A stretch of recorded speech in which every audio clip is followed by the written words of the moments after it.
وسلم على النبي سيدنا محمد وآله وصحبه أجمعين صلى الله وسلم على النبي سيدنا محمد وآله وصحبه أجمعين صلى الله وسلم على النبي سيدنا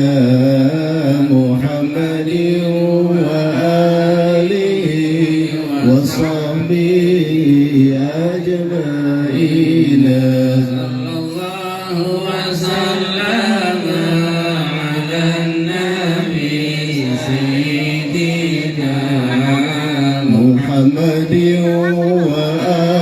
وآله وصحبه أجمعين صلى الله وسلم على النبي سيدنا محمد وآله وصحبه أجمعين صلى الله وسلم على النبي سيدنا محمد وآله وصحبه أجمعين صلى الله وسلم على النبي سيدنا محمد وآله وصحبه أجمعين صلى الله وسلم على النبي سيدنا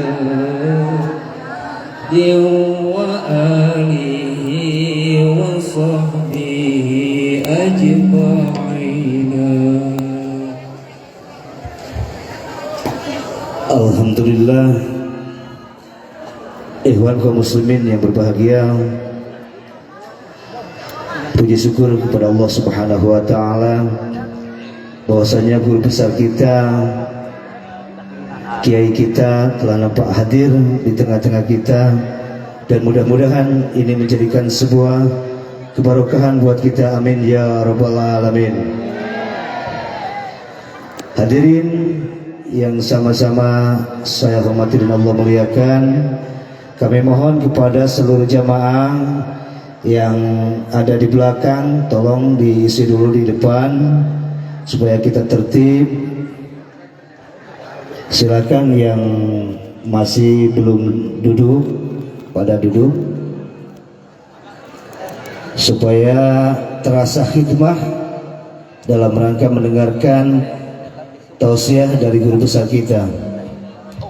Sekali lagi pada jamaah yang masih ada di belakang, tolong diisi dulu di depan supaya terasa khidmah dalam mendengarkan tausiah-tausiah kita.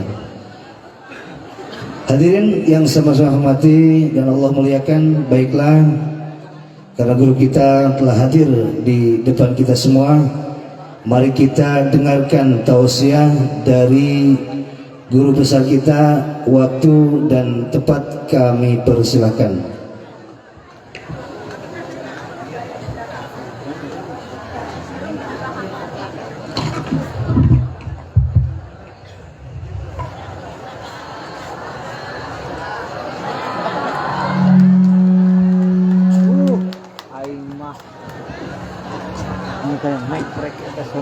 Assalamualaikum warahmatullahi wabarakatuh.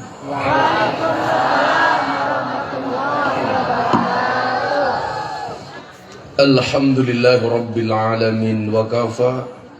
Assalatu wassalamu ala sayyidina Muhammadinil Mustafa wa ala alihi wa sahbihi ahli sidqi wal wafa. Rabbi shrah li sadri wa yassir li amri wahlul 'uqdatam min lisani yafqahu qawli, amma ba'du. Hadratul muhtaramin, para masyayikh, para kiai, para alim ulama, tokoh agama, tokoh masyarakat yang saya muliakan. para pejabat yang berkenan hadir dalam semua tingkatannya yang saya hormati, segenap panitia penyelenggara pengajian dalam rangka Gebyar Tahun Baru Islam, dalam rangka memperingati HUT RI ke-78, Desa Curug Kembar, Kecamatan Curug Kembar, Kabupaten Sukabumi, yang saya banggakan. Bapak Ibu warga masyarakat Sukabumi rahimakumullah. Beli roti minumnya susu. Hai orang Sukabumi, I love you. Sungguh berat perjalanan saya dari Indramayu ke Sukabumi, yang kata panitia cuma 2 jam, ternyata 5 jam lebih dengan jalan yang bergelombang. Saya duduk di sebelah kiri, terlontar ke kanan. Saya duduk di kanan, terlempar ke kiri. Itulah bedanya Jakarta dengan Sukabumi. Kalau Sukabumi banyak jalan berlubang, kalau di Jakarta banyak lubang berjalan. Saya baru tahu ternyata di Sukabumi ada Sukabumi lantai 17. Tapi apapun itu saya syukuri saya bisa sowan silaturahmi kepada Bapak Ibu sekalian. Mudah-mudahan dengan silaturahmi ini sebagaimana yang dijanjikan oleh baginda Nabi, orang yang mau silaturahmi, 1 dipanjangkan umurnya, 2 dimudahkan rezekinya, 3 datang kelapa mudanya, dan yang keempat belum datang kopinya. Di mana-mana kopi itu harusnya wadahnya cangkir, ini kenapa gelas wine? Bapak Ibu yang saya muliakan, wa malladzatu illa ba'da ta'bi.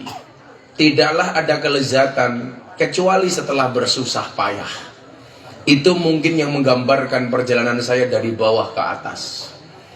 Begitu Saudi saya naik ke atas, saya mikir ini masih Indonesia apa enggak. Tapi begitu sampai lokasi, hal itu terbayar dengan lunas, melihat wajah-wajah yang bahagia. Kenapa Anda bahagia? Karena yang ditunggu akhirnya datang juga. Walaupun saya agak bingung, ini kenapa kiainya gagah, kok kursinya warnanya ungu? Ini kan warna kebesaran janda. Apakah ini tahu kepala desanya penggemar janda? Mana kepala desanya? Oh ini, ya Allah. Jenggotnya kayak kambing, ya Allah. Ibu bapak yang saya muliakan, selalu saja kita menyampaikan bahwa orang sukses itu memahami proses, sementara orang gagal itu banyak protes. Ibnu Athaillah As-Sakandari, penulis kitab hikam, Shahibul Hikam. Saya itu ngefan banget dengan Ibnu Athaillah As-Sakandari.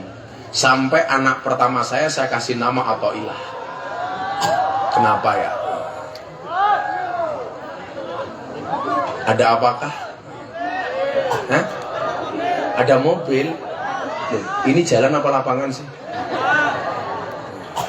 Ini pengajian paling horor sedunia. Baru pengajian mobilnya datang. Ini berarti kalau ada mobil kalian berdiri gitu. Kere. Itu jalan Pak Lurah. Oh, jalan. Oh ini jalan loh ini. Ini berarti kalau pengajian ada mobil berarti berdiri 15 kali.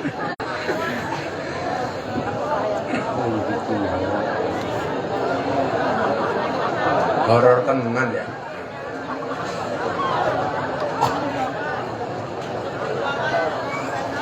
Ini nggak ada jalan lain Pak Lurah? Oh nggak ada. Atau pengajiannya kita bubarkan saja yuk.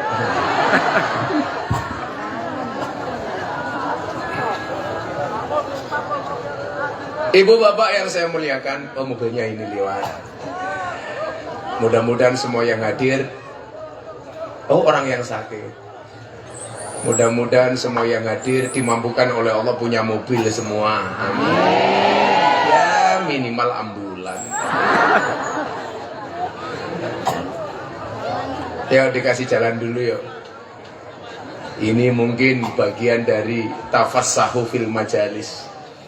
Harus memberi ruang bagi orang lain. Ibnu Athaillah Sakandari, saya ulangi, saking ngefansnya saya sama Ibnu Athaillah, penulis kitab Hikam, anak saya kasih nama Athaillah. Siapa nama anak saya? Mufti Nabil Ulayya Mekka. Mohon maaf, itu nomor 2. Nomor 1, Mufti Athaillah Sohibul Adiyah Maulana Habibur Rahman. Kenapa Mbak? Terlalu panjang. Anak-anak saya sendiri, yang buat juga saya sendiri. Kan kamu nggak ikutan, kok kamu cerewet? Dia mengatakan begini, resep bahagia ala Ibnu Athaillah. Beliau sampaikan apa? Liyaqilla ma tafrahu bih, yaqilla ma tahzanu bih.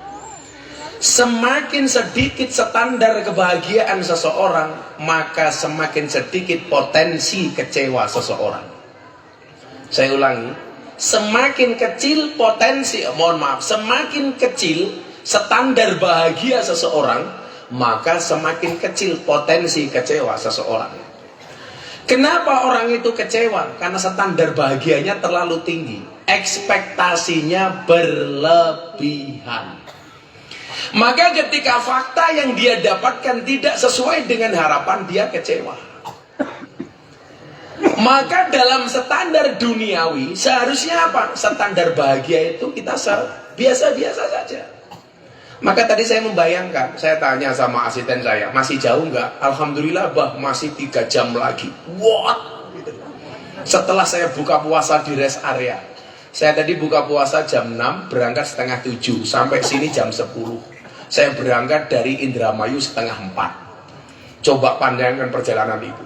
Maka saya bilang sama sopir saya, wes, kamu bahagia saja. Masa dengan perjalanan sejauh ini, senelangsa ini, sesengsara ini, masa nggak menurunkan rahmatnya Allah? Maka yang saya pikir tadi apa? Kalau toh kemudian jauh, saya capek, insya Allah ini surganya Allah. Begitu datang ketemu orang kayak gini ya.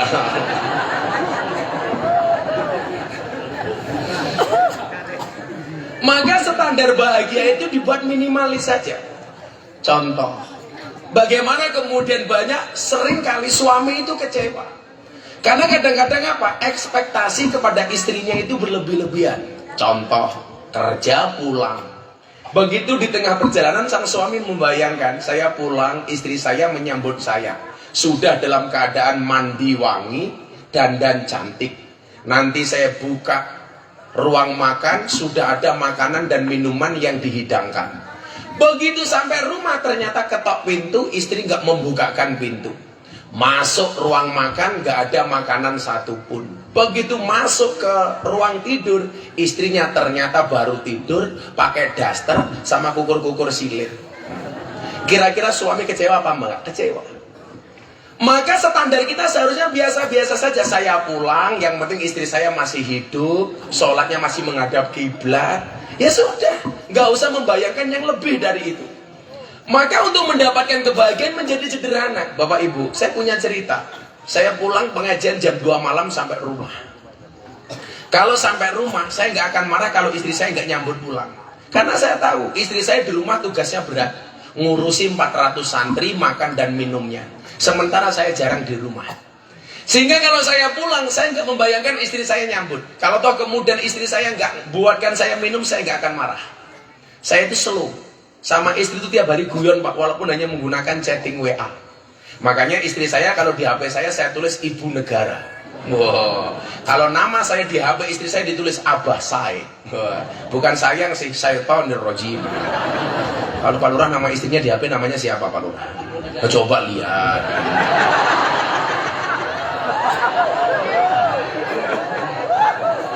Masa diganti dulu sih? Jujur dong. Wah, ikut-ikutan Ibu Negara. Kadang-kadang suami itu kurang ajar, Bu. Baru menikah, my angel. Wah, bidadariku. 5 tahun pernikahan, istriku. 10 tahun pernikahan, mulai satpam. 15 tahun, security. 20 tahun, mak lampir. 25 tahun, Israel. Kalau saya selalu mesra sama istri saya. Saya pulang mau sahur. Kebetulan saya itu aktivis puasa Daud. Makanya hari ini saya puasa Daud. Sehari puasa, sehari tidak. Tadi puasa, saya besok ke Bali. Saya pengajian di klub malam di Bali besok pagi ini. Saya pas nggak puasa. Besoknya lagi puasa. Jadi sehari puasa, sehari tidak. Termasuk bulan Ramadan kemarin saya juga Daud. Lumayan lah. Nah, saya pulang mau sahur, Pak. Saya itu juara banget sahur. Saya itu mengurangi makan jauh. Karena saya dulu tahun 2015 badan saya paling besar. Berat badan saya waktu itu 108 kilo. Saya dulu gede, Pak. Begitu saya melihat penelitian di rumah sakit di Yogyakarta disebutkan cowok itu kalau perutnya besar biasanya burungnya kecil.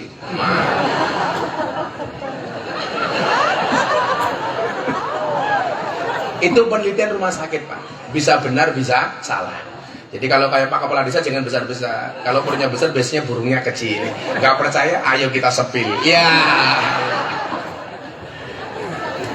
Akhirnya saya memutuskan untuk mengurangi makan. Saya nggak mengenal diet. Saya menyatakan sesuatu yang dihalalkan Tuhan semuanya boleh dimakan. Ya ayyuhannas kulu mimma fil ardi halalang thayyibah. Yang nggak boleh itu berlebih-lebihan. Jadi kenapa kok kita itu berlebihan, Pak? Kenapa kita gemuk? Karena berlebihan dalam mengkonsumsi gula.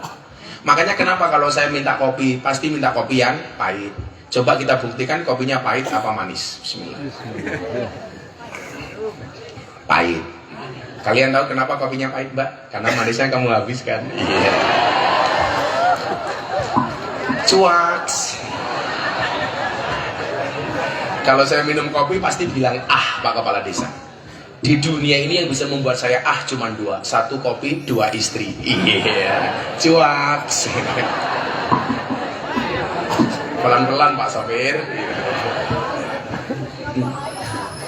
Nah, saya pulang mau sahur, Pak. Karena kebetulan sore saya nggak makan, saya mau sahur. Saya lihat ada sayur asem.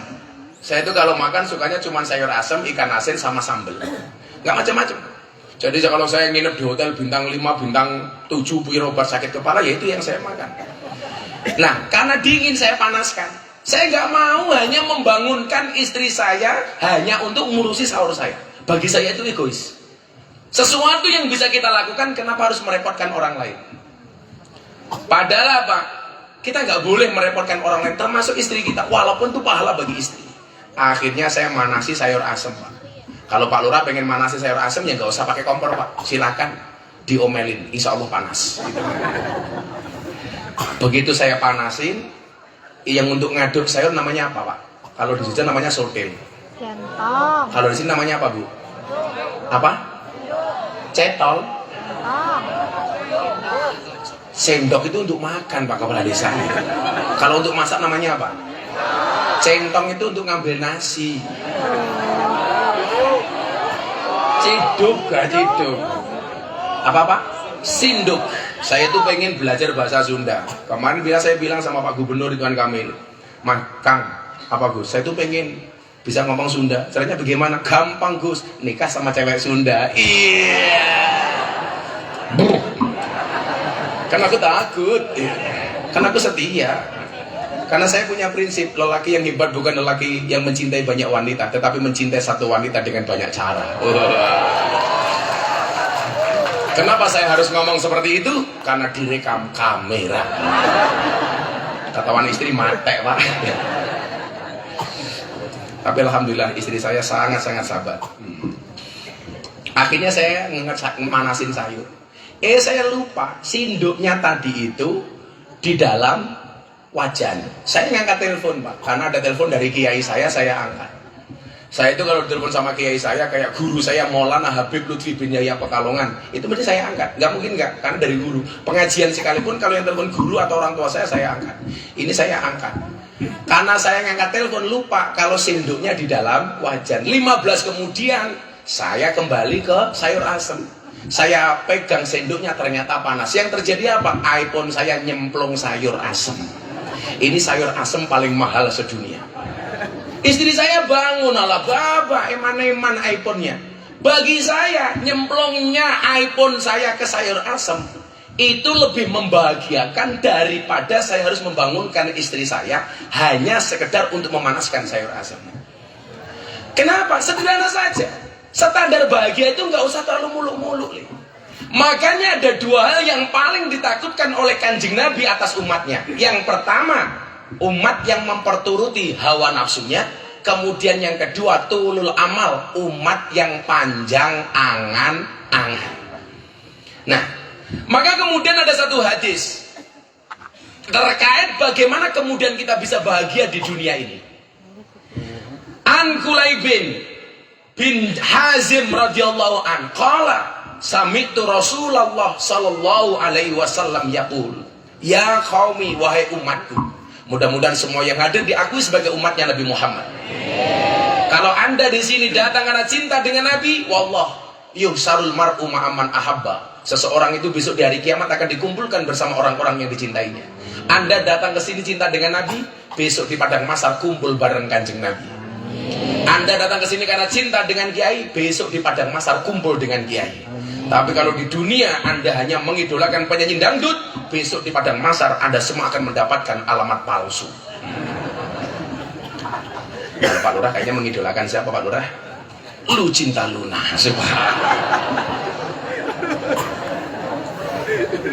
Pak Lurah datang ke pondok katanya, telepon sama asisten, cari Gus, diminta ke Sukabumi, buat cari kiai lain saja. Kan Lu Cinta Luna lumayan. Saya tuh nggak tahu ternyata sejauh ini Pak. Wah, Pak Kiai gayane HP-nya apa nyeting nyong.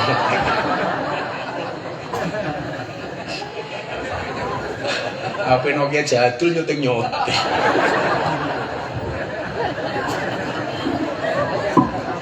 Kalau Pak Lurah HP-nya apa? Cross ya. Nah, apa kata Nabi? Utlubul jannata bijuhdikum. Wahai umatku, kata Nabi, kejarlah surga, carilah surga, bijuhdikum, dengan segenap kemampuanmu, bijuhdikum, dengan kesungguhanmu. Kejarlah surga, carilah surga dengan sungguh-sungguh. Nah, bagaimana kesungguhan mencari surga itu? Yang pertama, min husnil islamil mar'i tarkuhu ma la ya'nihi. Kalau Anda pengen dapat surga gampang, tinggalkan sesuatu yang tidak bermanfaat. Kenapa? Karena itu adalah kebaikan dari seorang muslim. Hari ini Pak, era medsos, kita itu sering buang-buang waktu untuk hal-hal yang tidak bermanfaat. Makanya kenapa saya itu mengkampanyekan untuk posting kebaikan. Alasan saya sederhana. Kalau konten yang baik tidak diposting, maka yang viral di media sosial adalah konten-konten yang berbau maksiat. Konten-konten yang berbau dosa. Contoh, cewek pakai jilbab ngemut es krim. Lihat Pak Lurah. Alah, sok lugu loh gitu loh. Pertanyaannya begini, kenapa yang viral konten seperti itu? Karena orang baik gak mau posting. Makanya kalau Anda punya konten kebaikan, ayo diposting leh. Supaya apa? Medsos dipenuhi dengan postingan-postingan kebaikan. Kalau orang-orang berbuat baik gak mau posting, maka medsos isinya semuanya maksiat. Yang FYP isinya maksiat. Sementara orang yang berbuat baik mau posting, saya takut posting, kenapa? Nanti dikira pamer. Saya gak mau posting dipikir riya. Kita gunakan pendapatnya Imam Al-Ghazali. Imam Al-Ghazali mengatakan apa? Sesuatu yang ditampakkan belum tentu pamer, sesuatu yang disembunyikan belum tentu ikhlas. Tergantung bagaimana dia menjaga niat. Yang perlu Anda ketahui, seseorang tidak bisa masuk wilayah niatnya orang lain. Anda tidak bisa menebak, saya datang ke sini niatnya apa? Nggak ada yang tahu. Karena yang tahu niat kita hanya kita dengan Allah. Pak Lurah, Pak Kepala Desa ngundang saya ngaji, tujuannya apa? Nggak ada yang tahu. Karena yang tahu niat beliau hanya beliau dengan Allah. Maka kalau Anda punya postingan kebaikan, posting di share. Pak, medsos itu ternyata tergantung kelompok umur. Kalau umurnya tua-tua itu biasanya Facebook. Di bawahnya umur 40 ke bawah Instagram. Generasi Z biasanya TikTok. Makanya kemarin ada mbah-mbah janda umur 60 tahun punya Facebook, jam 11 malam update status di Facebook. Ada nggak yang mau jadi imamku? Ya Allah, janda 60 tahun Pak. Akhirnya saya komentari, ada mbah, siapa Gus? Israel. 60 tahun Facebookan. Pak Kiai punya Facebook ya? Oh punya. HP-nya Nokia jadul Facebookan.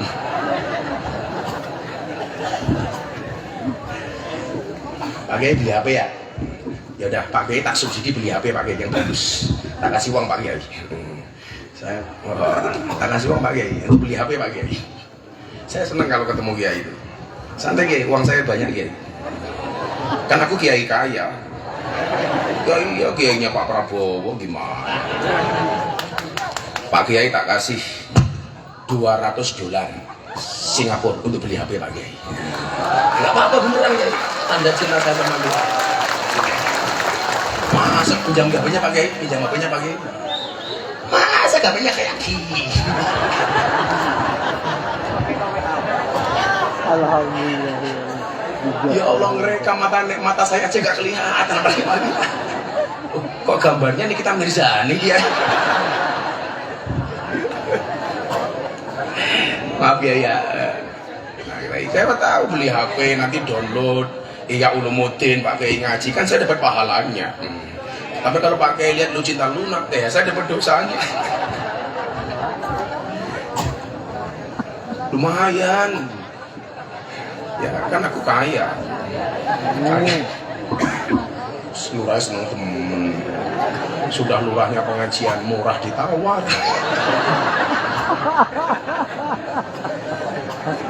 Gak apa-apa Pak Kepala Desa. Saya besok ke Bali, balik saya ke Jakarta diundang pengajian sama Pak Menteri Pertahanan Pak Prabowo. Sanginya dolar, sangi aja. Kalau di sini tipis. Tapi nggak apa-apa Pak Kepala Desa. Saya datang ke desa Curug Kembar atas nama cinta. Cintaku padamu seperti air kencing di dalam kolam renang. Maksudnya apa? Wujudnya tidak nampak tapi hangatnya bisa dirasakan. Ya. Nggak percaya? Silakan dicoba ya. Kok kencing di kolam hangat-hangat gimana gitu? Nah, min husnil islamil mar'i tarku malayaknihi. Ditinggalkan yang tidak manfaat. Kalau memang postingan-postingan itu tidak bermanfaat, ya tinggalkan sajalah. Waktu kita itu kan terbuang habis untuk HP, Pak. Mau tidur daripada ngomong sama pasangannya, malah sibuk dengan scroll TikTok. Kadang-kadang di kamar suaminya ngobrol sama siapa, chatting sama siapa, istrinya lihat apa. Ini termasuk yang harus kita tinggalkan. Berarti apa? Utlubul jannata bijutikum. Kalau kemudian harus melihat HP, mbok yang dilihat postingan-postingan yang baik.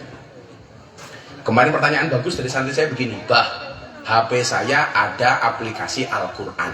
Nah, terus kenapa nih? Kalau saya masuk WC, pegang HP boleh apa enggak yang ada aplikasi Al-Qurannya? Saya jawab, boleh asalkan aplikasinya tidak dibuka. Kalau HP ada aplikasi Qurannya nggak boleh masuk ke WC, berarti penghafal Quran itu juga tidak boleh masuk WC. Masuk hafal Quran rangising kan nggak mungkin. Sama hanya kalau HP-mu ada aplikasinya micet, iya. Boleh nggak masuk masjid? Boleh, asalkan di dalam masjid tidak buka micet. Coba Pak Lurah ada micetnya apa enggak?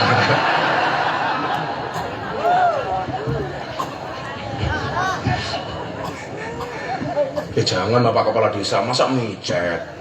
Kan aku jadi ingin. Boleh. Sama halnya begini, ini diskusi menarik soal fikih Pak. Di dalam toilet itu boleh nggak sih membaca kalimat thayyibah atau membaca doa? Ayo, yang sepanjang yang Anda ketahui, boleh nggak di dalam toilet membaca doa atau kalimat thayyibah?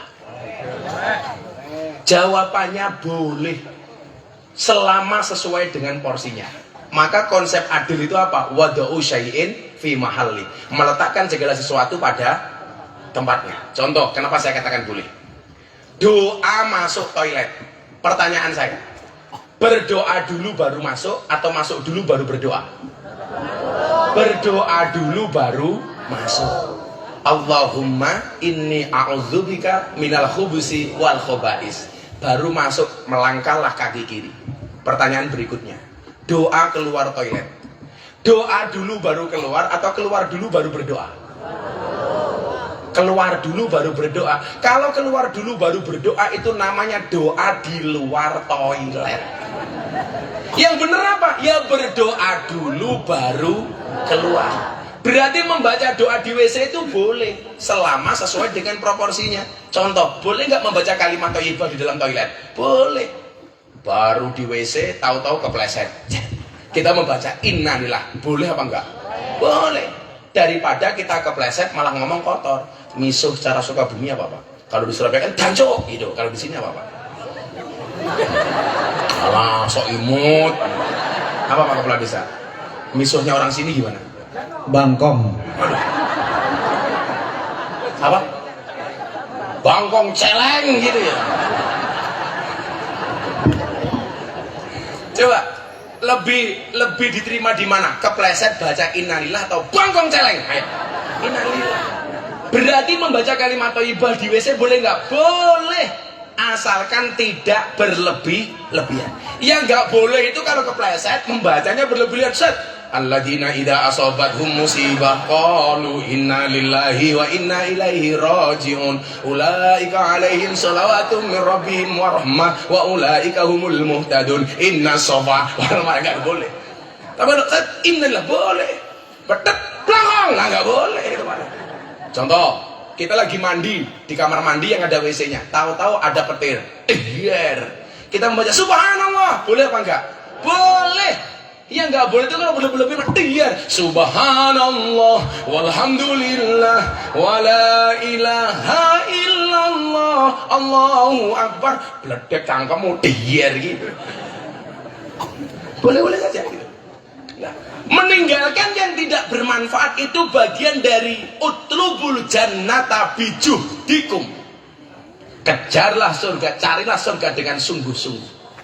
Anda malam hari ini mau hadir pengajian duduk apa adanya, bahkan gak dapat tikar kayak mas saya di depan ini. Kasihan amat. Mas tak kasih minum mas. Oh nggak bisa nangkap ya. Ini mohon maaf, bijuhdikum dengan sungguh-sungguh. Ini tiket surga Pak, amin. Makanya bapaknya yang pakai serban ini kita doakan masuk surga pertama kali, amin. Berangkat setelah pengajian, amin.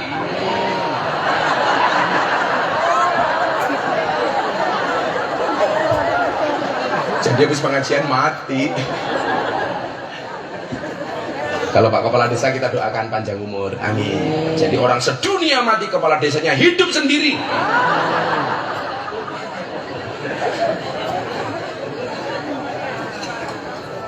Lah termasuk bijuhdikum itu apa? Coba sebelum saya lanjutkan keterangannya kita baca hadisnya lagi.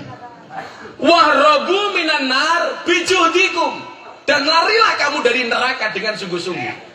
Lah mengejar surga sungguh-sungguh, lari dari surga sungguh-sungguh termasuk apa? Tidak berlebih-lebihan ketika kita mempunyai ekspektasi dalam kehidupan. Enggak mempunyai standar hidup yang terlalu tinggi. Anda itu salah. Seolah-olah kesuksesan orang di dunia itu diukur dari seberapa banyak harta yang dimilikinya. Sehingga apa? Yang menjadi patokan sukses itu uang Pak. Ini bahaya menurut saya. Padahal dikatakan apa? Innallaha yu'tid dunya ila man yuhibbu wa man la yuhibbu. Sesungguhnya Allah itu memberikan dunia kepada orang yang dicintai dan tidak dicintai. Jadi kalau orang dikasih harta banyak, itu bisa dicintai Allah, bisa tidak dicintai oleh Allah. Tapi dilanjutkan, walakin yu'tiddin ila man yuhibbu. Tetapi Allah memberikan agama hanya kepada yang dicintai. Saya ulangi.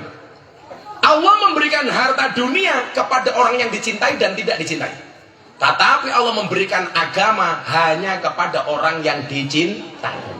Jadi kalau di kampungmu ada orang kaya, bisa jadi orang itu dicintai Allah atau bahkan dibenci sama Allah.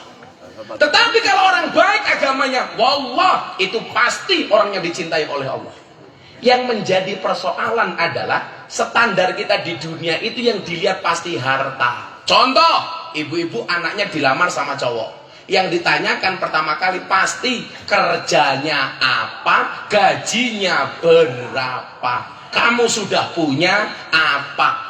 Jarang kalau dilamar, nak kamu melamar anak saya? Iya bu, bagaimana dengan sholat subuhmu nak? Jarang, nggak ada pak. Yang ditanya apa? Mas, kamu siapa? Santri. Saya nggak suka dengan santri. Santri modalnya cuma sarung. Kamu jawab, Bu, jangan lihat sarungnya tapi lihat ilmunya. Goblok kok isinya itu.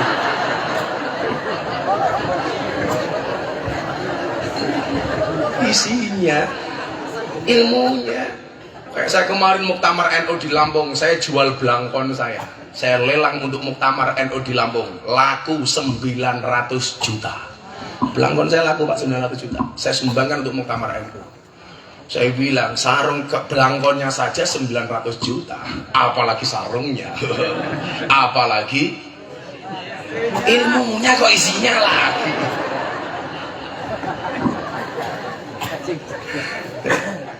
Selalu saja standar bahagianya itu uang.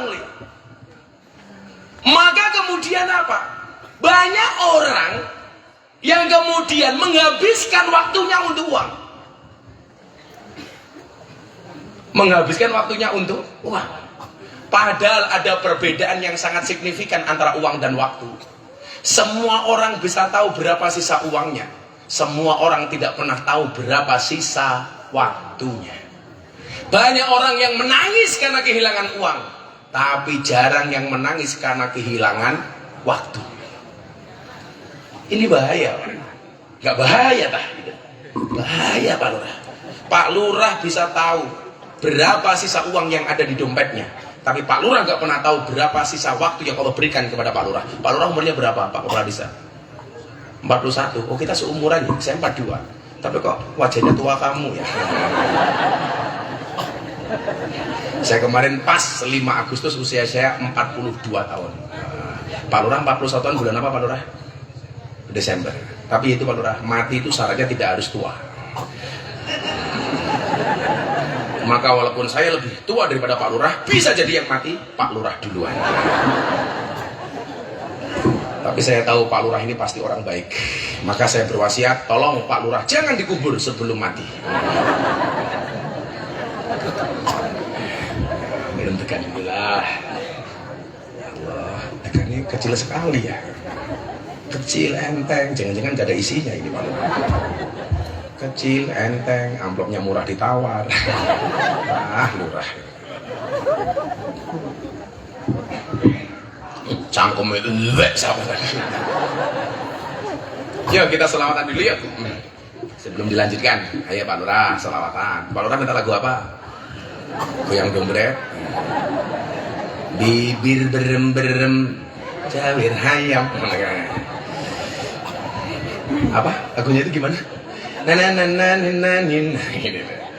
Ya selawat NKRI, selawat NKRI. Mudah-mudahan kita semuanya mencintai Indonesia. Amin. Ada hadrohnya nggak ini? Nggak ada. Miskin amat sih. Kamu gimana sih Pak Kepala Desa? Masa nggak kuat ngundang hadroh? Karena aku jadi bingung. Masa aku selawatan yang ngiringi mulutmu? Keteblok. Pak Kiai ya, lumayan $200. Besar.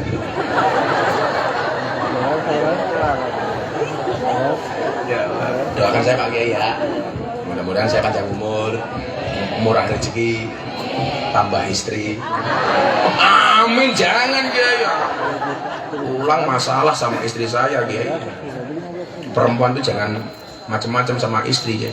Sepinter-pinternya Kiai dibentak istrinya pasti goblok mendadak. Itu kalau Kiai Sukabumi Pak. Kalau Jogja insya Allah lebih parah. Perempuan itu karakternya satu nih, kalau disakiti nggak pernah lupa, kalau menyakiti nggak pernah ingat. Itulah perempuan. Biasanya jilbabnya hijau. Yang jilbabnya hitam insya Allah sama. Salatullah salamullah ala toha rasulillah. Salatullah salamullah ala yasin habibillah. Ala yasin habibillah. Tawassana bibis wabil hadi rasulillah wa kulli mujahidin bi ahlil badri ya Allah, bi ahlil badri ya Allah. Joko tingkir minumnya kopi, kopi ditanam di pinggir kali.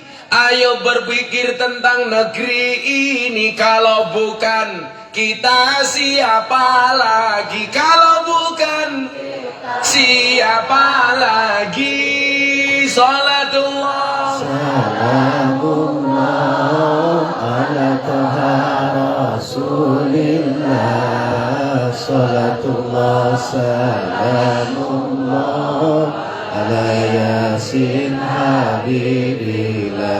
ala yasin habibillah. Tawassana bi bismillah wabil hadi rasulillah wa kulli mujahidin lillah bi ahlil badri ya Allah, bi ahlil badri ya Allah. Jalan-jalan di pedesaan, desanya aman bersih terjaga. Sucikan hati, tetapkan iman. Merah putih melekat di dada. Merah putih melekat di dada. Salatullah salamullah ala toha rasulillah. Salatullah salamullah ala yasin habibillah. Ala yasin habibillah. tawassana bi bismillah wabil hadi rasulillah wa kulli mujahidin lillah bi ahlil badri ya Allah, bi ahlil badri ya Allah. bunga cantik di tepi taman, beragam warna memikat hati. Mari rawat kebinekaan demi keutuhan NKRI, demi keutuhan NKRI. Salatullah salamullah ala toha rasulillah. Salatullah salamullah ala yasin habibillah. Ala yasin habibillah. Nabi bismillah wa bil hadi rasulillah wa kulli mujahidin lillah bi ahlil badri ya Allah, bi ahlil badri ya Allah. minum kopi rasanya nikmat, makan roti dicampur ketela. Mari ngaji dan bersolawat dari Sukabumi untuk Indonesia. Dari Sukabumi Untuk Indonesia. Kalau bikin sirup nanti dulu. Kamu gak usah pakai mic, merusak nada. Malah bingung aku.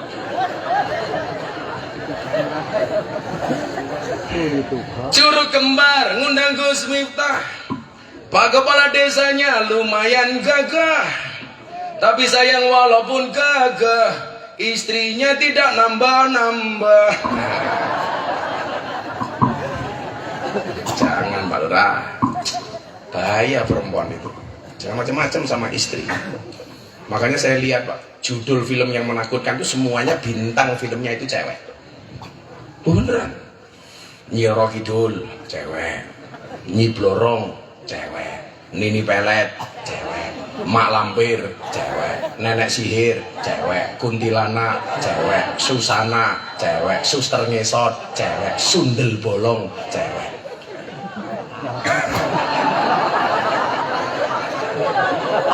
Tuyul dan Mbak Yul ya cewek. Kenapa? Kesimpulannya sudah jelas Pak. Makhluk yang paling horor dan menakutkan serta mengerikan adalah cewek. Makanya nggak mungkin Pak Kepala Desa berlari sama istri itu nggak mungkin. Segala-galanya Pak Kepala Desa di luar, di rumah ketemu istrinya ya kik. Iya mama. Tapi lucu Pak Kepala Desa. Film-film yang lucu-lucu rata-rata bintang filmnya cowok Pak. Tenang, coba dilihat. Ipin Upin cowok. Dono Kasino Indro cowok. Apalagi Ultraman nggak lucu goblok. SpongeBob cowok, Tom and Jerry cowok, Popeye cowok, Scooby-Doo cowok, Pak Raden cowok. Kenapa yang lucu-lucu cowok? Karena makhluk yang paling menghibur dan paling lucu dan selalu menjadi korban adalah cowok. Itulah alasan kenapa hewan korban itu pasti jantan. Sapi jantan, unta jantan, kambing jantan, domba jantan. Kenapa Mas? Soalnya kalau betina jangankan berkorban, mengalah saja tidak mau.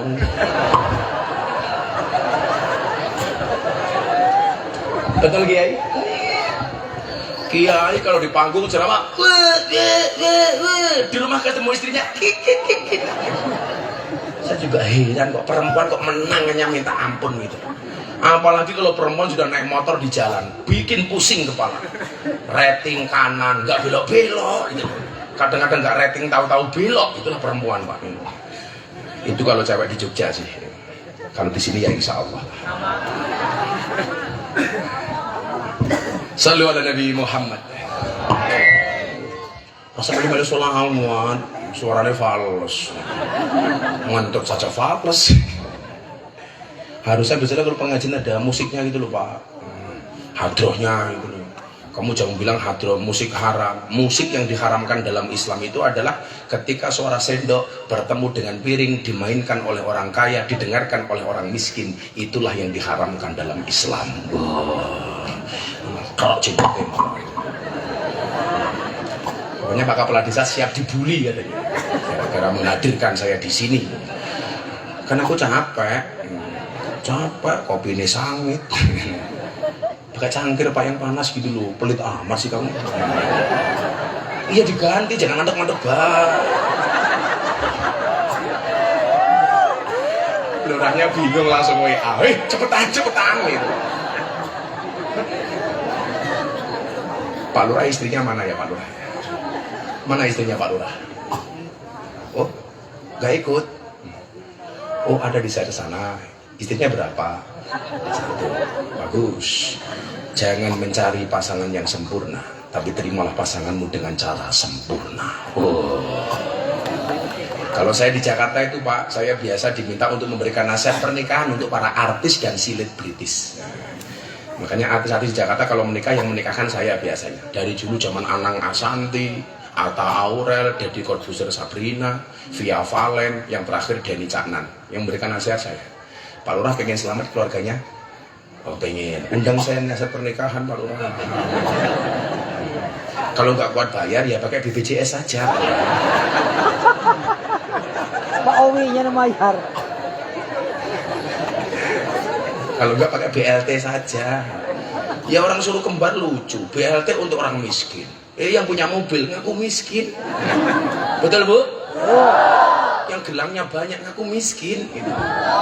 Betul? Ada lagi BLT untuk pengusaha kecil, menengah. Semuanya ngaku pengusaha kecil. Makanya besok Pak Lurah akan menerbitkan BLT yang ketiga untuk orang gila. Kira-kira orang suruh kembar ngaku gila apa enggak? Tapi kita ucapkan selamat ke Pak Kepala Desa Pak. Jabatannya diperpanjang menjadi 9 tahun. Kenapa pemerintah memperpanjang jabatan kepala desa menjadi 9 tahun? Karena pemerintah tahu Pak Lurah modalnya belum pulih.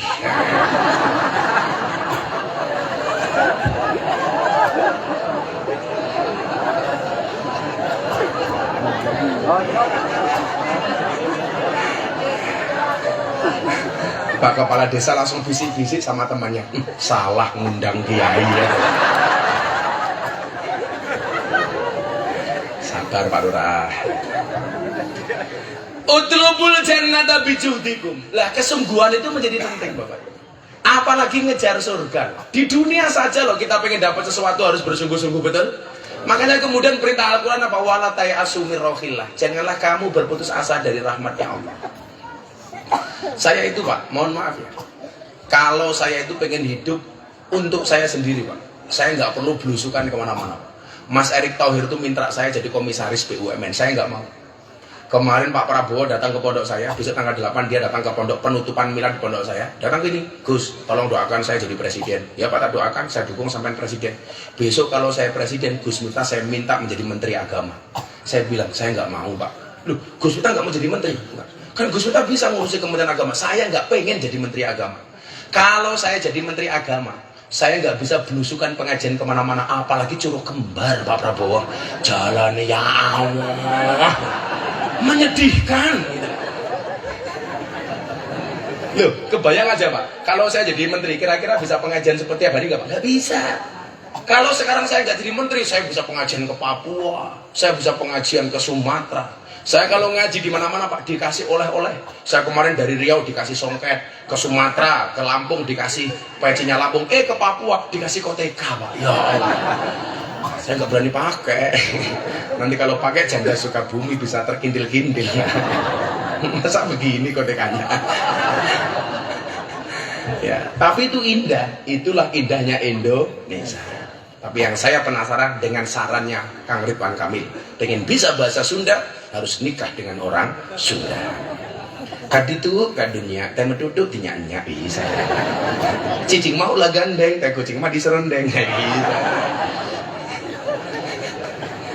Asik ya bahasa Sunda. Aing kabogoh sia. Bener, bener. Itu artinya aku cinta kamu gitu. Itu aing kabogoh sia artinya apa Mbak? Hah? Kamu mau jadi pacar aku? Aku mau.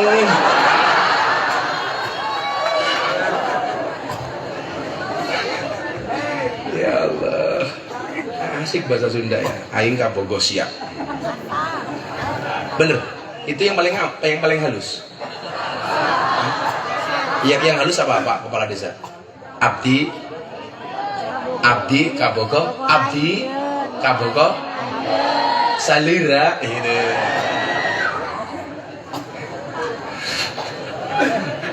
Tapi sorry ya Mbak, aku sama kamu beda pemikiran. Kamu mikir aku mikir yang lain. Ya. Santai aja Ndo. Kalau jodoh pasti ketemu ya.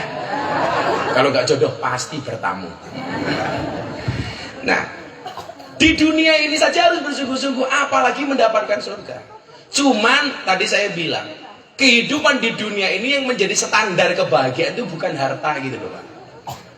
Makanya Allah memberikan harta kepada yang dicintai maupun yang tidak dicintai. Jadi kalau Anda hari ini merasa tidak pernah sholat, nggak pernah ibadah, kok hartanya banyak, Anda jangan sombong. Bisa jadi itu istidraj. Bisa jadi Anda diuji oleh Allah dengan harta itu. Makanya kenapa? Saya itu pengen punya pondok di rumah gratis tis Pak. Santri saya itu makan, minum, belajar di pondok gratis tis. Saya kemarin ulang tahun pondok hadiah umroh gratis, 21 tiket umroh gratis tis. Tis. Saya bilang sama istri saya, Beb, Pak Lurah manggil istrinya apa? Sama Beb. Oh, sama Beb. Sok-sok.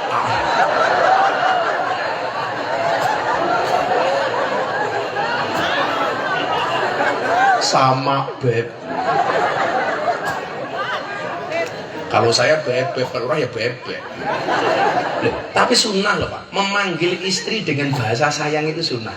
Makanya kenapa Kanjeng Nabi itu memanggil istrinya dengan bahasa yang berbeda-beda. Contoh memanggil Siti Aisyah dengan sebutan apa? Ya Humairah. Kenapa dipanggil ya Humairah? Siti Aisyah itu orangnya cantik, kulitnya putih. Kalau tersenyum, pipinya menjadi merah.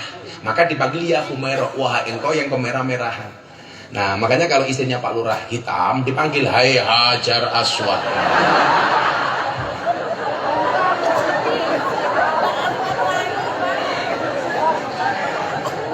Siti Aisyah itu orangnya cantik, pipinya putih. Kalau tersenyum putih. Ini alisnya apa? Itu seperti buntut kalajengking. Hidungnya kalau orang Jawa bilang bongkok semende. Giginya kayak biji timun. Nah ini ibu Coro Kembar, saya lihat giginya juga kayak biji timun. Tapi timun tua tur agak bosok gitu ya. Siti Aisyah, cantiknya minta ampun. Samanya begini, Siti Khadijah dinikahi sama Kanjeng Nabi umurnya berapa Pak? 40 tahun. Statusnya janda. Tapi Anda jangan membayangkan Siti Khadijah itu janda usia 40 tahun sama dengan janda Sukabumi 40 tahun. Anda salah. Siti Khadijah itu 40 tahun tapi fisiknya dijaga oleh Allah sehingga seperti seorang cewek usianya 20 tahun. Itu Siti Khadijah. Walaupun usianya 40 tahun. Kalau janda Sukabumi 40 tahun, ya Allah. Bentuknya udah gak karu-karuan. Tapi kalau di Sukabumi paling banyak rojali, rombongan janda liar. Udah nikah Mas? Kalau belum nikah, nikahlah dengan janda. Itu sunnah tertinggi ngasih janda itu adalah dengan menikahnya. Kalau kamu menikah dengan janda, tidak ada malam pertama, adanya malam terusan. Cangkeme wis lower apanya ya, lower. Nah, standarnya di dunia itu bukan hartanya, tetapi ibadahnya. Maka mengejar dunia itu boleh. Karena apa? Tapi ingat, wabtahu fima atakallah darul akhirah walatangsa nasibaka minat dunia. Boleh. Tapi mohon maaf. Kejar dunia dulu, kejar akhirat dulu, baru dapat dunia. Makanya coba Anda lihat, kalau Anda beli gorengan pasti dapat cabai. Tapi kalau Anda beli cabai tidak dapat gorengan. Kalau Anda kejar akhirat, dunia Anda dapat.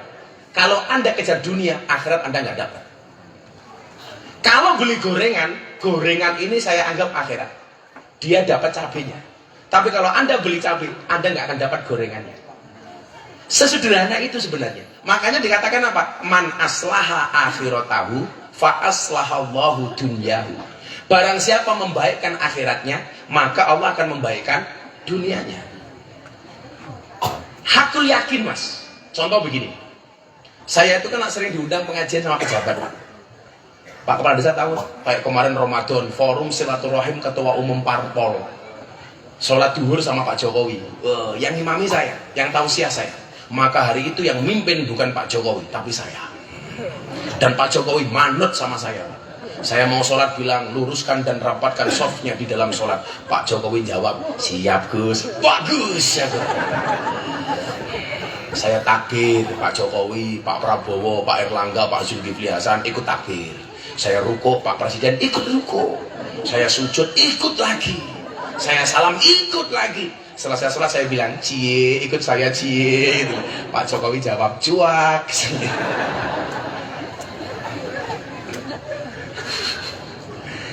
Saya bilang, kalau jabatan itu diniatkan untuk akhirat, dunianya pasti dapat, dia akan selamat.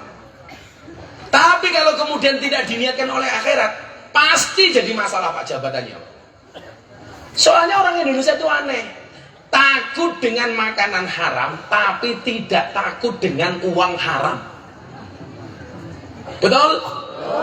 Kalau ada babi, aku zizi. Ada korupsi, mau. Makanya anak-anakku di Sukabumi saya bilang, lebih baik tanganmu kotor, tapi hasilnya bersih. Daripada tanganmu bersih, hasilnya kotor.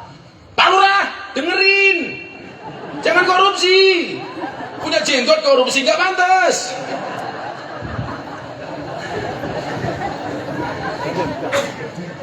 Makanya idealnya kan wala tangsa nasibaka minad dunya.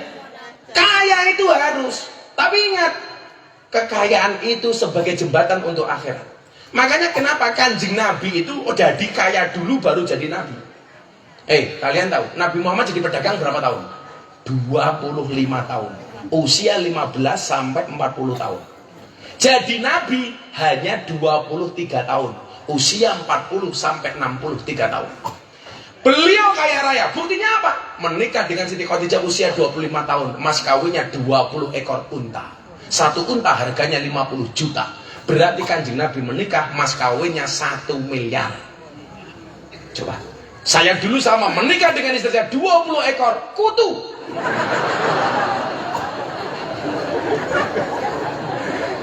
Mumpung di Jawa Barat nih. Kan kalau di Jawa Timur, Pak, cewek Jawa Barat itu terkenal matre. Buktinya apa? Kemarin ada pernikahan gagal di Jawa Barat gara-gara minta mas kawin sertifikat rumah. Itu di mana itu, Pak ya? Kayaknya Sukabumi. Coba dudukan dalil itu yang pas. Contoh begini. Dalil hadis yang bunyinya, cewek yang paling bagus itu adalah yang paling murah mas kawinnya. Hadis ini yang seharusnya membaca cowok apa cewek? Cewek, Pak. Supaya cewek tidak terlalu banyak menuntut dengan suami. Hadis ini jangan dibaca oleh cowok. Kalau yang baca cowok bahaya. Tuh dengerin. Cewek yang paling bagus, yang paling murah mas kawinnya.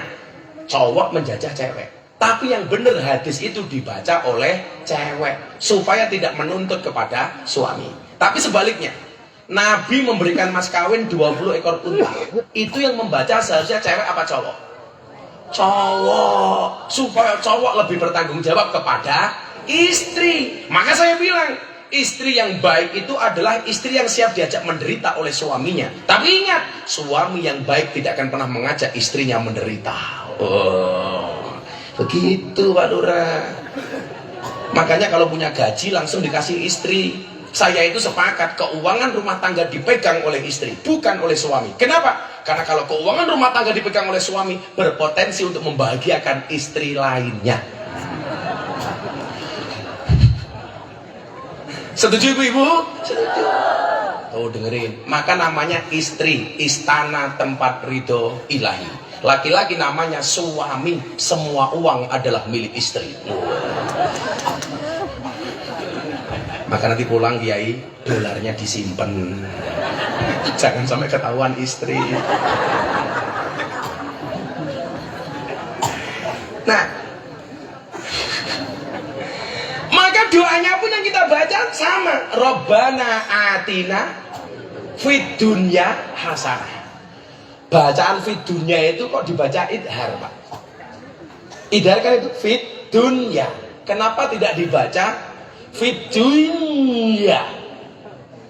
Berarti apa? Urusan dunia itu harus idhar. Urusan dunia itu harus jelas. Makanya kepala desa ngundang Gus Miftah harus jelas.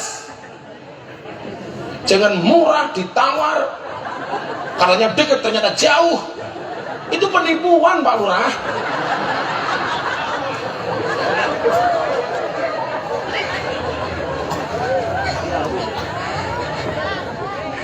Saya embatin kok nggak sampai-sampai.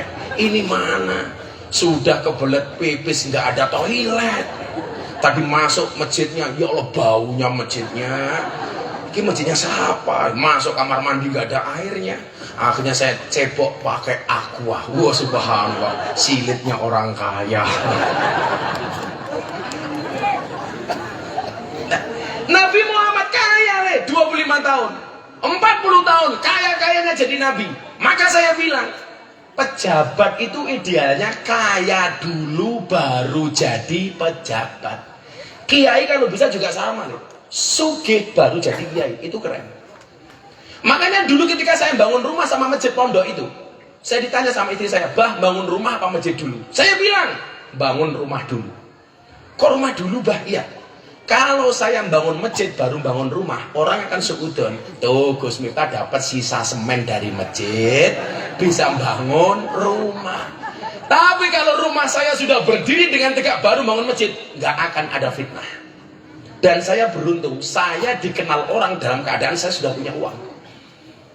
Saya sudah punya mobil, saya sudah punya rumah, sehingga orang nggak seudon saya punya uang gara-gara saya terkenal. Enggak, saya sebelum terkenal saya sudah kaya. Maksud saya apa? Ini problem. Kalau Kanjeng Nabi itu jadi orang kaya dulu baru jadi presiden, jadi pejabat. Lah di Indonesia itu sekarang aneh, jadi pejabat dulu baru kaya. Betul?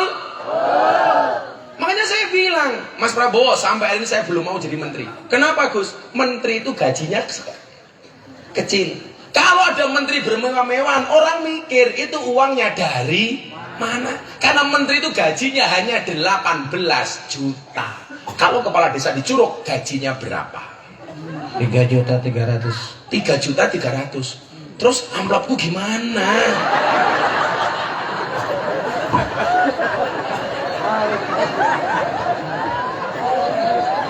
Aku jadi galau. Masa bayar kiai pakai BPJS? Tapi nggak apa-apa Pak Lurah. Kalau nggak punya uang tak kasih Pak Lurah. Saya biayanya Prabowo. Kamu juga Prabowo? Sama. Rupamu. Kopinya datang lagi. Sini kelamaan.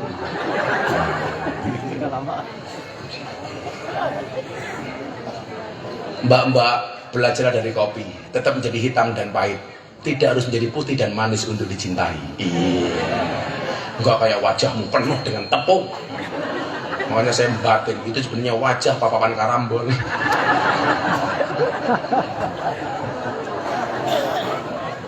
Ini untuk Pak Lurah. Tas dulu.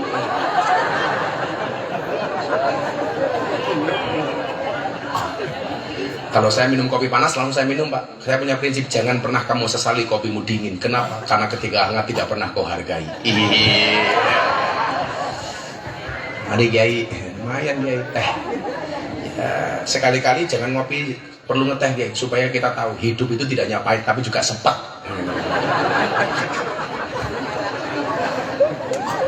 Ya Allah. Siapa yang minta? Kamu Pak, nih Pak, angkat. Kalau dia pinter nangkap, pasti mantan copet.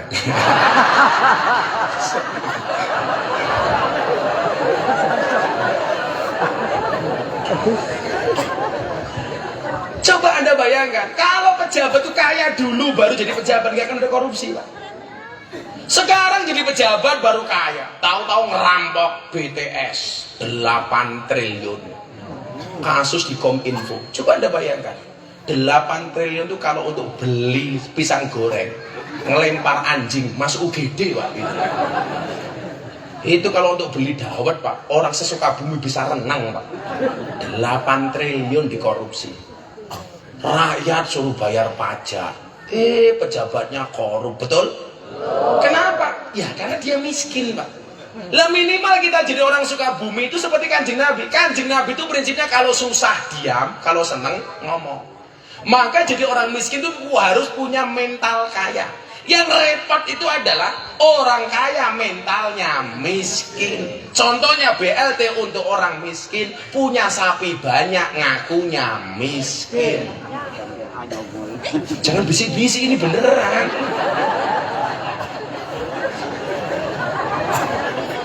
Pak Lurah melas katanya. Kasihan amat Pak Lurah, Pak Lurah. Di rumah dibantai sama istrinya, di panggung sama kiainya. Tapi Pak Lurah, namanya siapa Pak Lurah? Andri siapa? Andri Aparatur. Namanya kok Aparatur? Andi Aparatur? Aparatur. Itu artinya apa Pak Lurah? Oh marga. Oh kamu orang Ambon tuh? Keturunan. Pantesan Ambon manis sih. Iya. Hitam sih. Tapi menjijikkan. Tapi manis gitu loh Pak Lurah. Pak Lurah kenapa kok ngundang saya? Kenapa Pak Lurah? Terima kasih. Belum. Dai kondang. Oh, dai kondang yang bisa dibayar murah ya. Ya Allah. Yo, maju satu. Tak tanya anak kecil Pancasila tak bisa tak kasih uang. Siapa yang berani? Coba ini anak kecil, bisa nggak kamu Pancasila sini? Ya kamu sini, iya kamu tak kasih uang, uangku banyak tuh, berat banget. Ya isinya power bank. Sini, aku pengen tahu anak sini bisa Pancasila apa enggak.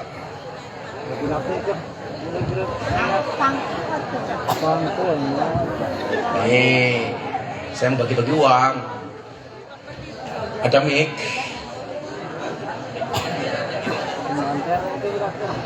Sini sayang, sini. Sandalnya swallow. Cek. Sini.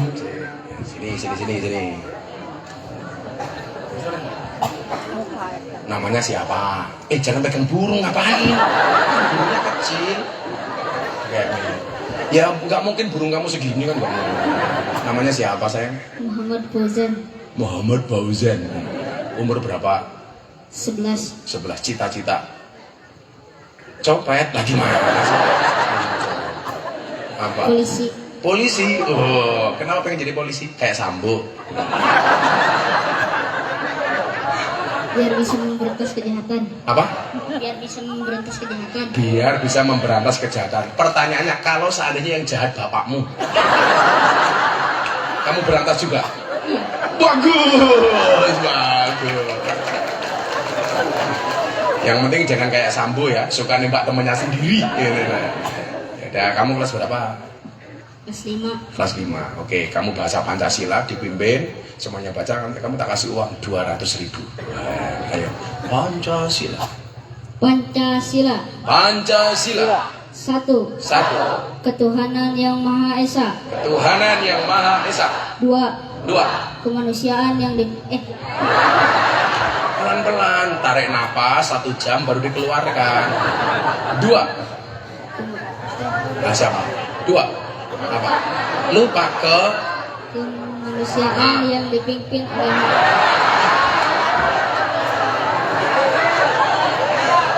kemanusiaan yang adil dan beradab. Terus 3. Persatuan Indonesia. 4.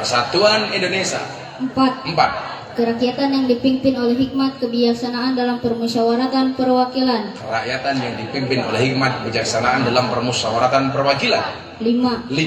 Keadilan sosial bagi seluruh rakyat Indonesia. Pertanyaannya bukan itu. Burung Garuda itu cowok apa cewek? Cowok, kan burung. Kalau dikasih uang untuk beli apa? Untuk beli jajan. Jajan. Ih, gambarnya cewek.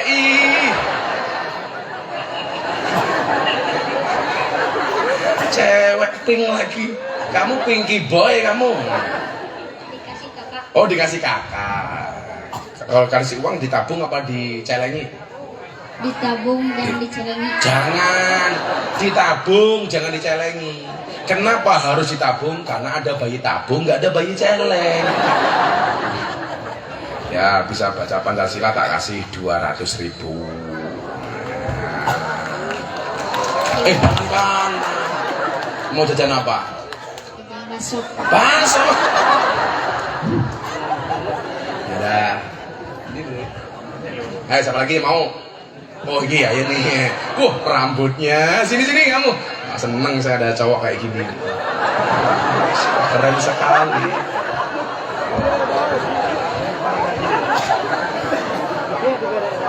Sini.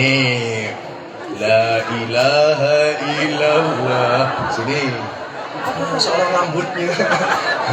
Namanya siapa? Faisal. Tasnya pink ya Allah. Menjijikan. Nama kamu siapa, Mas? Muhammad Faisal Rizky. Muhammad Faisal Rizky. Rizky. Namanya keren, tapi wajahnya pas-pasan. Kamu kelas berapa? Umur berapa, Mas Faisal? Umur 23. 23. Udah menikah? OTW. Oke, tunggu aja. Pekerjaannya apa? Nganggur. Sombong, nganggur. Oh, baru nganggur. Sebelumnya apa? Maling. Oh, pecel lele. Pak Lurah juga pecel lele, penggemar cewek lemu-lemu. Ya. Sebutkan apa ya? Sekarang nggak tahu apa. Nama menteri. 3 nama menteri. 1. Prabowo. Kamu kenal Pak Prabowo? Kenal. Sok-sokan, sok dekat kok. Pak Prabowo menteri apa? Pertahanan. Menteri Pertahanan. Bagus. Calon presidenku. Kan aku kiainya. Gak bisa sama ya. Jawab. Iya. Iya. 2. Ibu Susirawati. Hah? Susirawati. Susirawati ki sapa? Ibu Susi. Bu Susi udah gak jadi menteri, tak tenggelamkan loh kamu malah. Udah pensiun goblok.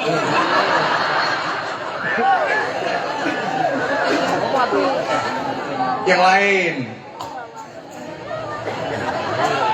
Siapa? Menteri Keuangan. Lucu banget. Mencipta Luna. Alah, gitu.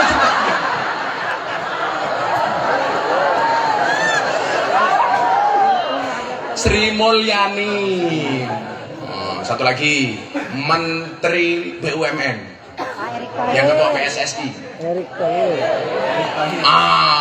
Gitu loh. Besok kalau Pak Prabowo presiden, Gus Miftah jadi menteri, pantasnya menteri apa? Keagamaan. Wah, menteri agama aja, bukan menteri urusan wanita. Iya. Udah, tak kasih uang kamu. Untuk apa kalau dikasih uang? Untuk beli slot, tak ajar kamu slot ini loh. Kamu gak punya handphone? Miskin amat. Kan baru nganggur. Oh, baru nganggur. Lalu kamu masih punya orang tua? Alhamdulillah masih. Masih punya. Bapak ibumu kerjanya apa? Bapak Tani, bangunan. bangunan kuli. Ibu? Ibu rumah tangga. Udah tak kasih 1 juta dibagi sama ibumu ya. Hari kerja masih pengen mondok nggak? Belum Pak, udah mondok. Enggak, oh gak mondok. Enggak, belum pernah. Ya mondok ke Jogja gratis. Insya Allah. Burungnya. Udah sana dikasih ibumu sebagian. Untuk mabuk tak ajar kamu. Insya Allah enggak. Bagus ya. Prabowo. Udah. Malah dikasih mic. Rambutmu gitu ya Allah. Oh biar gaul. Suruh kembar, ya Allah rambutnya. Oh Pak Lurah, jenggotnya dikuncit kayak itu. Nah, kalau kita utlubul jannata bijutikum, caranya bagaimana? Jadikan dunia ini sebagai wasilah untuk mendapatkan surganya Allah. Makanya orang kaya itu boleh, Pak. Cuman persoalannya, saya itu punya teori. Orang itu semakin kaya ternyata semakin pelit. Ayo kita buktikan. Ini, kalau ibu-ibu punya telur 2, diminta telur 1 sama tetangganya, biasanya dikasih apa enggak Pak? Dikasih 50% padahal. Punya telur 2, diminta telurnya 1 boleh. Punya ayam kecil 2, diminta 1 masih boleh. Tapi begitu tambah kaya, punya motor 2, diminta motornya 1 boleh apa enggak? Padahal semakin kaya. Punya uang 1000, diminta temannya 500, dikasih apa enggak? Dikasih. Padahal 50%. Kalau punya uang 1 miliar, diminta 50%, 500 juta, dikasih apa enggak? Berarti manusia itu hakikatnya semakin kaya semakin Coba ibu-ibu, kalau ini pengajian, kotak infaknya datang, dompetmu ada 100.000, 50.000, 1.000. Kira-kira yang kamu masukkan 100.000, 50 apa 1.000? 1.000. Lihat monyet di kebun binatang, uang sakunya 100.000. Pengajian lihat kiai, infaknya 1.000. Berarti lebih mahal kiai apa monyet? Monyet. Berarti Anda lebih menghargai kiai apa monyet?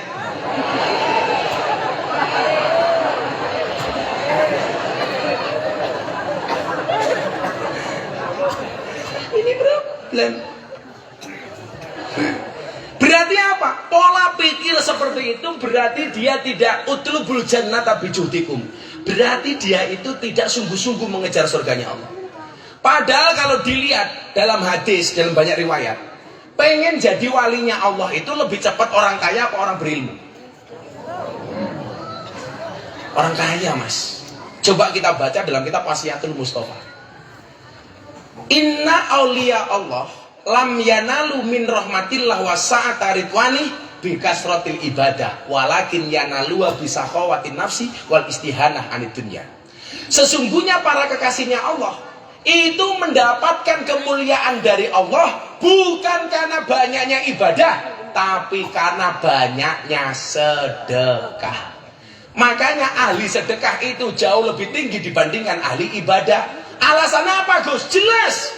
Kalau Pak Lurah ahli ibadah, dia sholat tahajud, yang mendapatkan kebaikan dari tahajud hanya dirinya sendiri.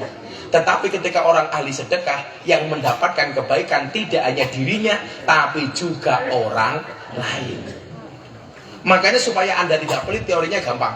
Sesuatu yang masuk ke dalam mulut nggak keluar itu nggak baik. Contoh, ngopi terus nggak ada yang keluar, baik apa enggak, Pak? Enggak. Orang makan terus nggak ada yang keluar, nggak baik. Demikian juga dengan harta, masuk terus nggak ada yang keluar, tidak baik. Makanan halal saja masuk terus nggak ada yang sakit, nggak ada yang keluar sakit. Apalagi uang masuk terus, uang haram nggak ada yang keluar, tidak baik. Ini teori yang sederhana tapi kejadian, Pak. Kalau Pak Lurah makan terus gak ada yang keluar, sembelit, Pak. Orang masuk duitnya terus gak ada yang keluar, pasti tidak sehat. Apa bedanya orang dulu sama orang sekarang? Orang dulu itu sakit karena kurang makan, sekarang orang sakit karena terlalu banyak makan. Makanya Pak Lurah, kalau saya seksi, saya itu buka cuma apa adanya. Nanti malam saya udah gak makan. Sampai besok siang saya baru makan, sore makan sedikit, besoknya puasa lagi. Makanya badan saya bagus, Pak Lurah. Mau panco sama saya, menang saya, Pak Lurah. Lomba push up di sini, Pak Lurah kuat push up berapa kali? 10, saya 50 kali masih kuat, Pak Lurah. Saya kalau naik sepeda Jogja Seragen 120 kilo, PP masih kuat, Pak Lurah. Oh, naik gunung sepedaan masih kuat. Kenapa? Karena bagi saya menjaga investasi Allah body itu dengan olahraga. Tapi bagi kamu yang suka bersepeda, ingat kata Gus Miftah, tetap berhati-hati di jalan. Kenapa? Karena jatuh di aspal tidak seindah jatuh di pelukan mantan. Iya.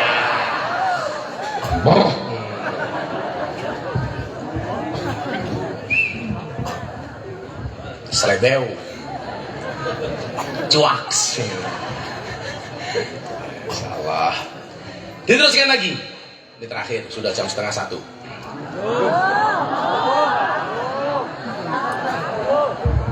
Karena aku capek.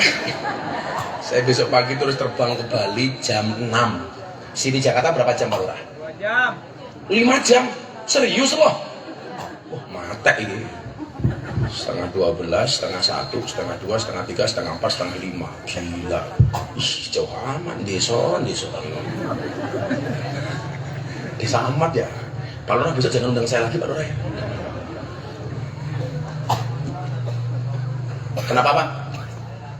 Ayak tol saking Sukabumi Jakarta. Sini tolnya berapa jam? 3 jam. 3 jam. Sukabumi Jakarta masih 2 jam. 5 jam, Pak Lurah. Besok sekali lagi Pak Lurah, tolong jangan undang saya lagi ngaji ya. Besok kamu boleh ngundang saya ngaji kalau Pak Prabowo jadi presiden. Itu baru boleh. Yaudah, kalau Pak Prabowo jadi presiden, kamu ngundang saya gratis. Ya. Itu Prabowo. Tuh, kamu ikut bantu. Tapi ingat-ingat ya, itu janji saya. Kalau Pak Prabowo presiden, saya ngundang ngaji ke sini nggak usah dibayar, gratis. Bila perlu Pak Lurah tak sumbang. Kenapa Pak Lurah saya sumbang? Kelihatan wajahnya kayak kotak infak.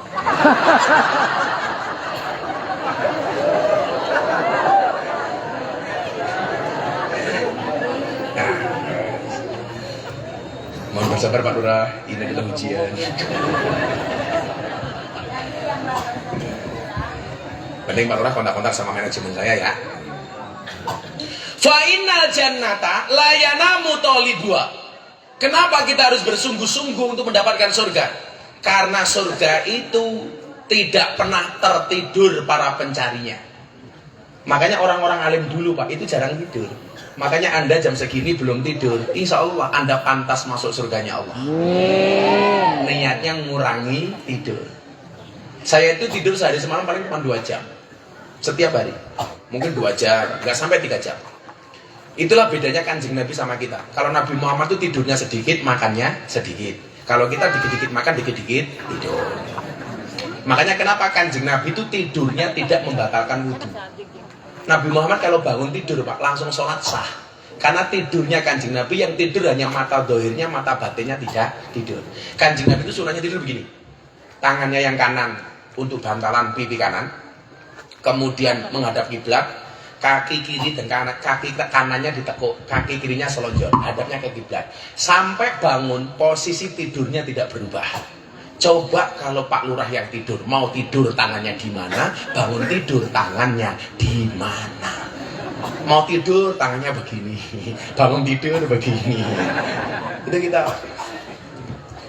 Makanya fa innal jannata la yanamu talibuha. Sedikitkan tidur. Kenapa? Karena an-naumu akhul maut, tidur itu saudaranya mati. Makanya kok saya ngaji Anda ngantuk, berarti pengen cepat-cepat mati.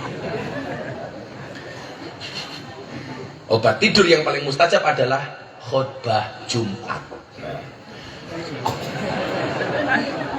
Kalau mau tidur baca doa bismika Allahumma ahya wa bismika amut, matanya nggak merem-merem. Tapi kalau mendengarkan khutbah Jumat, ya ma'asyiral muslimin, hilang saya. Begitu selesai Jumatan, ya hilang ngantuknya. Orangnya juga datang, ya pakai batik. Namanya Andri. Ingat Pak Lurah, tidur itu saudaranya mati. Tidur itu mati sementara, mati itu tidur selama-lamanya. Makanya kenapa bangun tidur berdoanya alhamdulillahilladzi ahyana ba'da ma amatana. Ba'da ma amatana, setelah dimatikan, bukan setelah ditidurkan. Makanya kenapa orang bangun itu harus bersyukur, karena nggak ada jaminan orang tidur bisa bangun lagi, bisa jadi langsung bablas mati.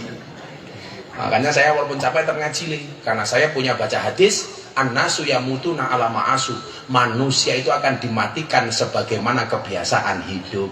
Jadi kalau saya biasa ngaji, bisa jadi mati saya pas pengajian. Kan keren, saya datang ke Curug Kembar, tahu-tahu Israel datang. Diumumkan di masjid-masjid Sukabumi, inna lillahi wa inna ilaihi rajiun, telah meninggal dunia dengan tenang kepala desa Curug Kembar.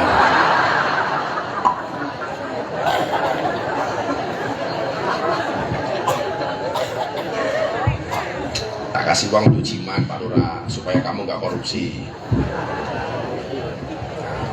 Tak kasih $100 Singapura supaya kamu gak korupsi. Jangan korupsi ya, itu jimat. Korupsi tak ajar ya. Kan aku kiai kaya. Kiai ini Prabowo ya sudah. Itu Prabowo. Kamu yang bilang itu Prabowo sih kita kasih uang. Ini tak kasih 200.000 ya, nanti beli bakso sama teman-temanmu. Ini Prabowo. Ada cewek yang minta uang sama saya. Kalau saya sama cewek nggak mau ngasih uang, maunya nafkahi. Iya. Siapa tahu dapat temen. Diteruskan. Intinya di sini nih.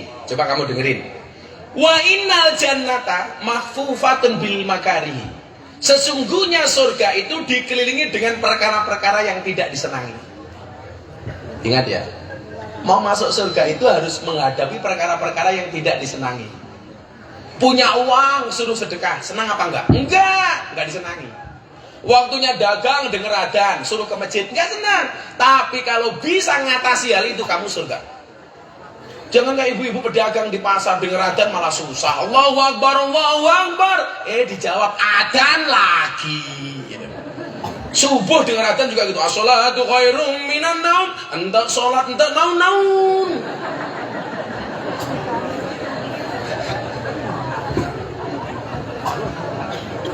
Itu bener. Entak sholat, entak naun-naun artinya apa? Enggak sholat, enggak apa-apa. Langsung malaikat Israel datang. Entak sholat, entak naun-naun, Andri.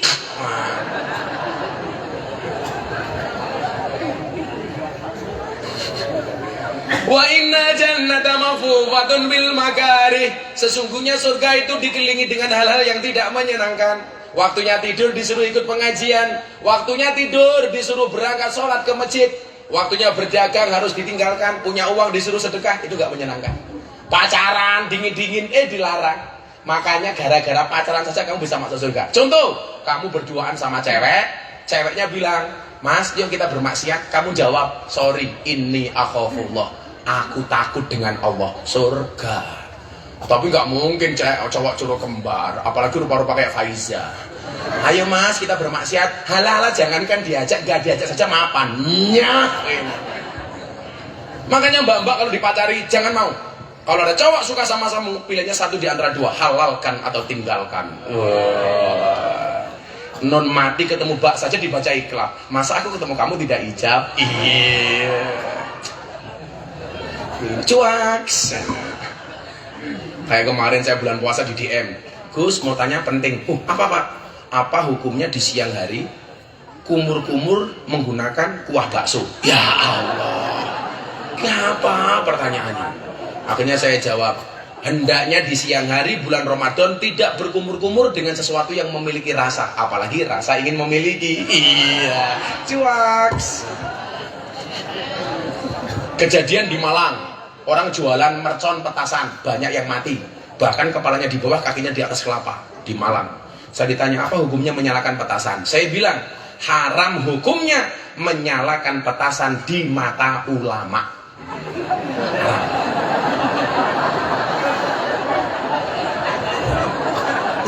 Haram, nggak boleh.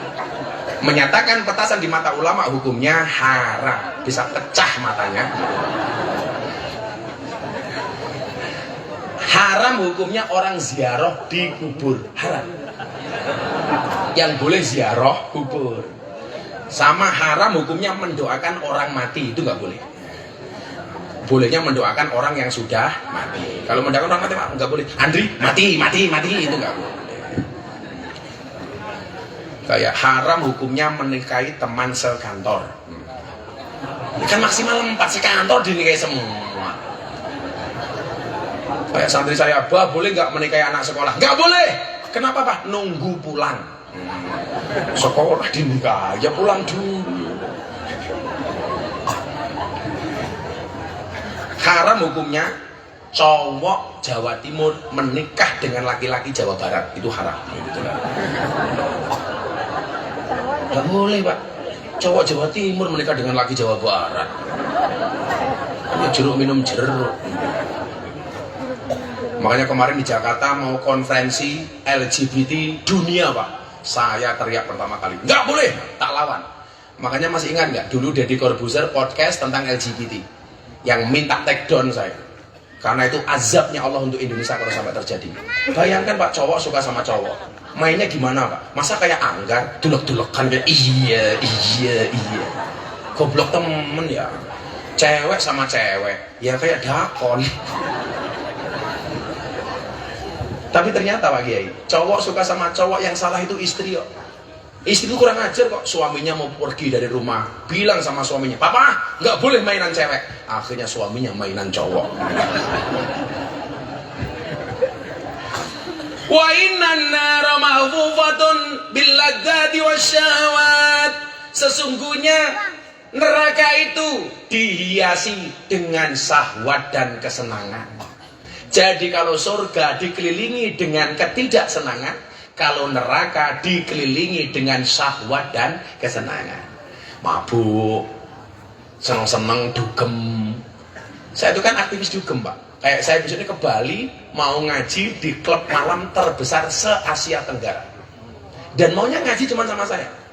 Saya itu udah ngurusi anak-anak klub malam sudah 18 tahun. Ngurusi lokalisasi sudah 25 tahun. Alhamdulillah saya nggak tertarik minum alkohol. Teman-teman saya, "Gus, anaknya Kiai ikut, ayo Gus," tahu-tahu ikut mendem mabuk. Saya alhamdulillah Pak, saya ngerokok saja tidak sampai hari ini. Demi Allah saya nggak pernah merokok. Mbak-mbak kalau menikah suka yang rokok apa enggak? Gus Miftah. Orang merokok itu nggak bisa tua, karena sudah masih muda sudah mati. Perokok itu ditakuti sama maling, ditakuti sama anjing. Kenapa? Karena batuknya nggak pernah berhenti. Tapi berdasarkan penelitian WHO, 15% orang meninggal karena merokok. Itu artinya apa? Yang 85% meninggal karena tidak merokok.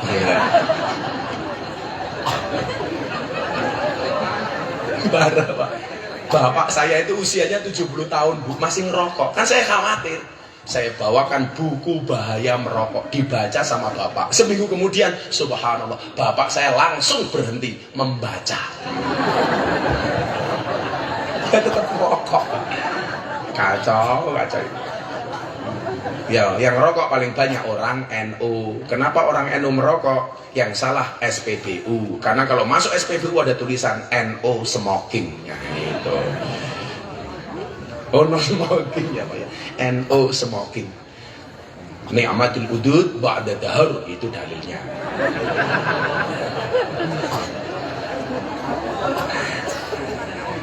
Saya tuh nggak bisa ngerokok Pak. Saya tuh kalau mau ngerokok pasti nggak pernah beli, jamaah pasti ngasih. Lah ternyata saya itu dulu sama bapak saya dilarang merokok untuk menghindari toma. Al alimu idza toma la yaqulul haq. Walaupun dia kiai punya toma pasti nggak bisa ngomong bener. Kalau kiai ngerokok pasti kalau ada jamaah datang ngarep-ngarep kira-kira jamaahnya bawa rokok apa? Enggak. Jamaahnya kalau mau sowan kiai juga nggak enak. Masa kiainya ngerokok tidak saya bawakan rokok. Maka biasanya tanya kiainya rokoknya apa.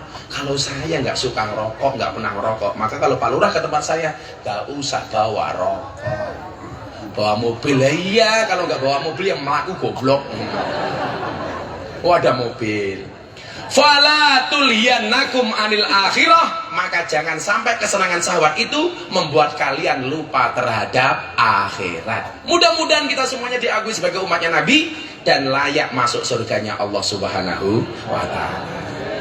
Hasbi Rabbi Jalallah ma fi qalbi ghairullah Nur Muhammad sallallahu la ilaha illallah hasbi rabbi jalallah ma fi qalbi ghairullah Nur Muhammad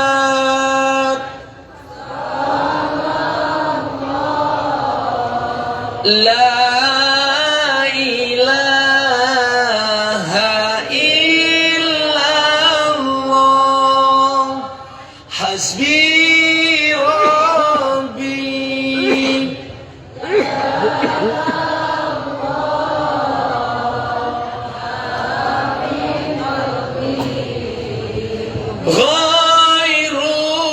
ghairullah Nur Muhammad sallallahu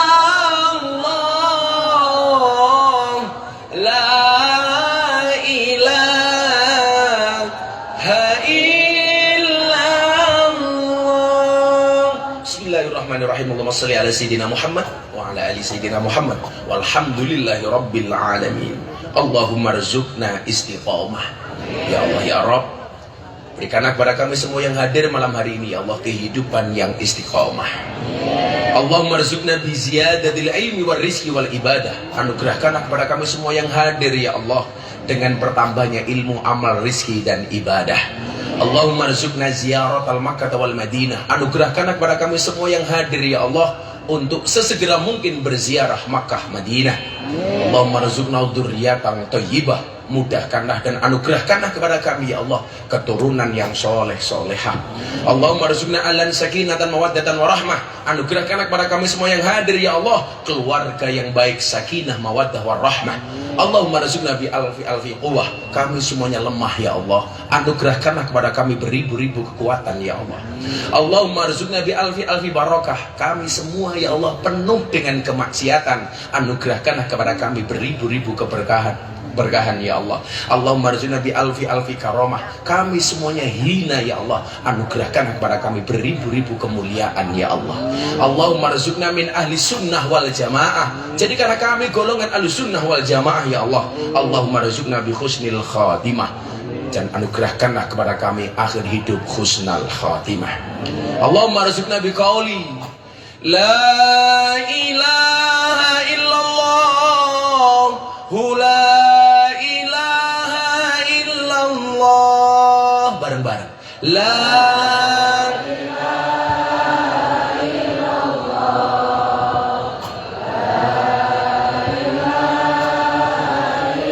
La ilaha illallah, la ilaha illallah.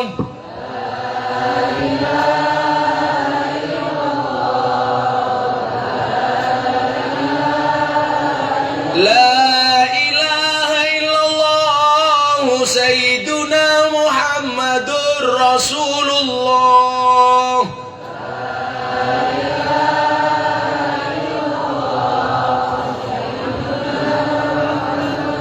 Waqtim lana minka bil khair wa ya khairun nasirina bi rahmatika ya arhamar rahimin. Rabbana wasi' alaina arzaqana wa la tahjubna biha an ukhrana. Rabbana wasi' alaina arzaqana wa la tahjubna biha an ukhrana. Rabbana wasi' alaina arzaqana wa la tahjubna biha an ukhrana. Rabbana atina fid dunya hasanah fil akhirati hasanah wa qina adzabannar wa qina adzabal qabri wa qina adzab yaumil mahsyar. Rabbana taqabbal minna innaka antas samiul alim wa tub alaina innaka antat tawwabur rahim. Walhamdulillahi rabbil alamin. Pak Kepala Desa dan seluruh panitia dan masyarakat, terima kasih. Assalamualaikum warahmatullahi wabarakatuh.